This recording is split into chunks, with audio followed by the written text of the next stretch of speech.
Hi, I'm Susan, and I'm the sales energizer. I'm going to throw a couple of cliches at you. Well, first of all, they tell you that the sale, depending on the book you read, the sale is made in the first 10, 20, 30 seconds.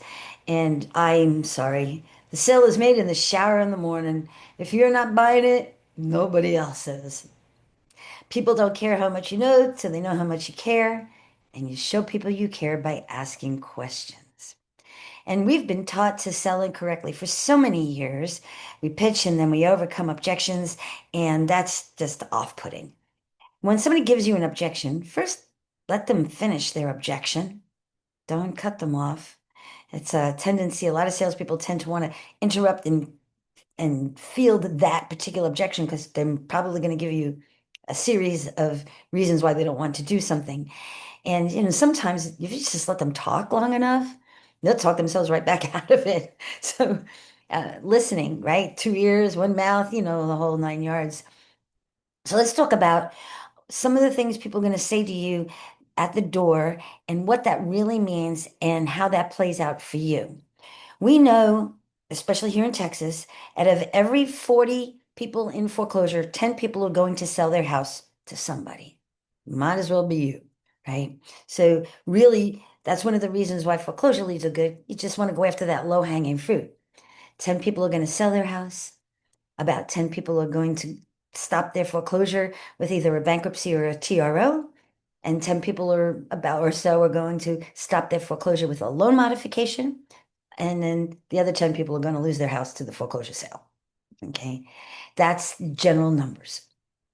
So you really you're not going to be able to change somebody's mind about where they're at. So you either accept that situation and bank it. So let's talk about what those situations really are so you know what kind of questions to ask because a lot of times they will say those things because that worked on the last salesperson that knocked on the door and they went away. So you don't want to just walk away. Let's talk about what these objections really mean and the types of questions you would ask to determine with what's really going on. Is there really an opportunity for you to get in the door? So the most common thing you're going to hear is, I'm working with the bank. Okay. It's unfortunate they didn't try to work with the bank sooner.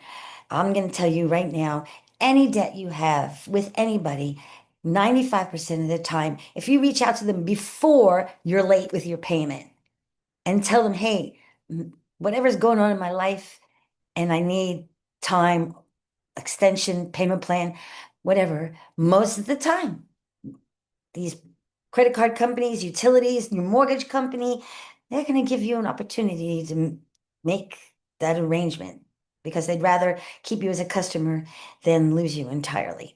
Okay. And so could they be working with the bank? Absolutely. What does that mean?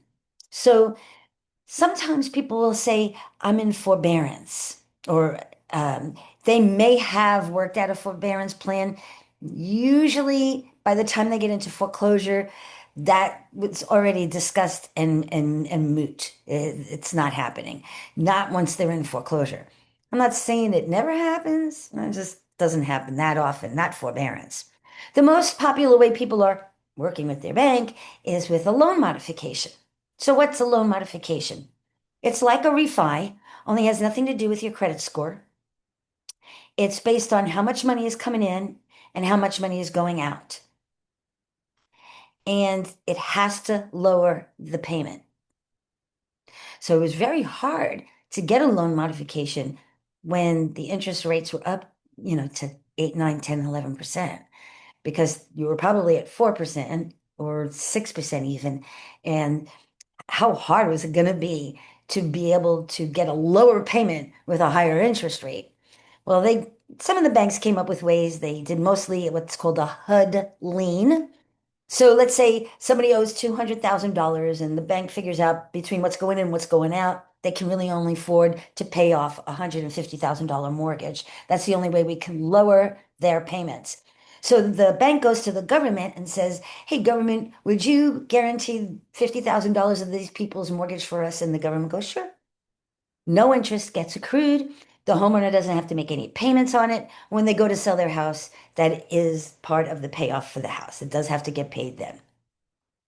So it's all about what's coming in and what's going out. And the bottom line is 30% of your income should go towards your rent or mortgage. That's the comfort zone designated by finance. Okay. You should be spending 30% of your income on the roof over your head. All right. And some of these people don't even have a job.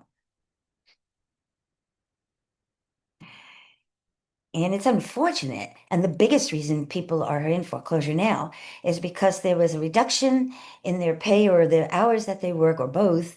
And so they are, like I said on many of these videos, they're living above their means. And even a loan modification isn't going to work for them. So when you are talking to them about a loan modification, you want to ask some more questions. And first you want to say, oh, well, that's wonderful. Oh, I'm so glad you're working with the bank. Did you get the letter? And some of them are going to know what you're talking about, and some are going to go, what letter? Okay, depending on where you are in the process, you should receive a letter from your bank that'll state that you're currently under review for a loan modification and that all processes will cease and desist. That means they've stopped the foreclosure. Did you get that letter? And a lot of times they're going to look at you funny. They're not going to say no. They're not going to say yes either. Just like when somebody doesn't want to tell you, like, are you cheating on me? Well, if they're not answering you, the answer is yes, they're cheating on you. Okay. So the same thing here. And then it depends on where they are in the process. They should be, by the time you're talking to them, they should be where the paperwork has been submitted and they're just waiting for an answer. So let's talk about how that works. Most banks work like this. Okay, we're going to ask you some general questions to see if you sounds like you'll qualify for the loan modification. So they'll ask them how much is coming in, how much is going out. If the person on the phone feels like this could possibly qualify for a loan modification, then it moves on to the step where they will receive a packet by mail or by email or even by fax. And they will answer the questions on the packet. I have one here, and it's not very long. It used to be, I did a loan modification back in 2008, 130 pages. I was like, so this one isn't too bad. It's, about, I mean, say that, 30 pages. And it's only asking me how much money is going in, how much money is going out. Do you have a cell phone? Do you have this? Do you have that? Blah, blah, blah. Some pages go a little further on explaining, the laws, et cetera, like that. So it's not that cumbersome. You should know how much is coming in and how much is going out. And if you don't, you're about to learn. Okay. And once they get that package, usually it comes with an envelope, usually even a FedEx envelope, and they need to send it in right away. So I can't tell you how many times people say, well, I got the package. I haven't filled it out yet. How long ago did you get the package? 2 weeks ago. I'm like, look, you don't have that much time. If you keep procrastinating, you're not going to get the loan modification because you're not doing your part. You want to keep your house? You need to do that paperwork right now. And oh, by the way, if whether they've already received the paperwork or they're about to receive the paperwork, let them know that you're going to need at least the last three pay stubs and the last 3 months of bank statements. And sometimes it's more, sometimes it's 5 months. And sometimes you're going to have to produce some of your utility bills and things like that as well. So have those things handy for those people who said, "Oh, I'm waiting on the paperwork. I should have it any day." And then ask the question, when did they say they would send it? Because if they said more than 2 weeks, they should have got that paperwork by now. Okay. And if they didn't, you might want to encourage them to call the bank. Hey, why don't you call the bank right now? Find out if did they really mail it? Maybe it'll be in the mail today. Why don't I check back with you in about 4 or 5 days and make sure that you got that paperwork? Because I'd hate to see things slip through your fingers and slip through the cracks. And they appreciate that. You're building reciprocity. My favorite word. I love reciprocity. You do not have to be good at sales if you build enough reciprocity. Yeah, okay. So back. So they're going through the loan modification process, and once they've sent in this package, then that's when they mail out that letter that says that they will cease and desist all processes against the property while they review. And it's 30-day review.